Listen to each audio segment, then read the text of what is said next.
Area where city officials have made broad commitments to protecting undocumented immigrants. Yes, but the top advisor on immigration for the incoming Trump administration has promised harsh penalties for cities that get in the way of federal plans for mass deportation. Our Nick Simon has been talking to experts and city leaders about what they're planning to do. Nick.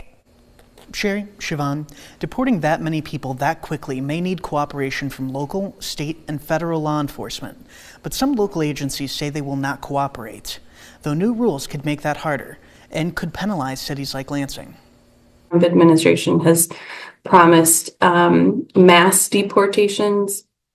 In order to get to that scale, they'll likely be changing immigration policies. In its second term, a more experienced Trump administration will have the ability to carry out these changes on day one. And experts say that'll make things harder than ever for undocumented immigrants trying to stay in the U.S. There is definitely stronger rhetoric, stronger commitment, I think, to this ideology that the new administration is bringing in. During the first Trump administration, the Lansing City Council passed a resolution declaring the state capital a sanctuary city, then went back on it when the federal government threatened to take away funding. So the mayor passed an executive order, including many of the same protections, and current city officials say that they're going to continue that. They're the federal officials.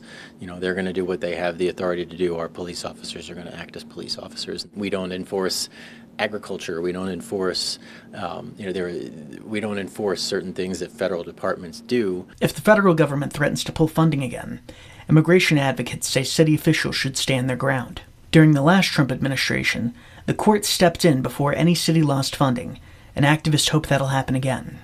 Their definition was challenged in court, and those municipalities were found not to be in any violation of U.S. law. And the mayor says he's ready to respond.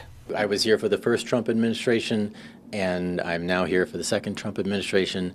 And again, our police officers are going to act as police officers, and that's how we move forward. This issue is playing itself out across mid-Michigan. East Lansing has declared itself a sanctuary city, but Livingston County is requiring its sheriff's deputies to keep records of the immigration status of people they contact. We'll keep following how this all plays out as Trump takes office.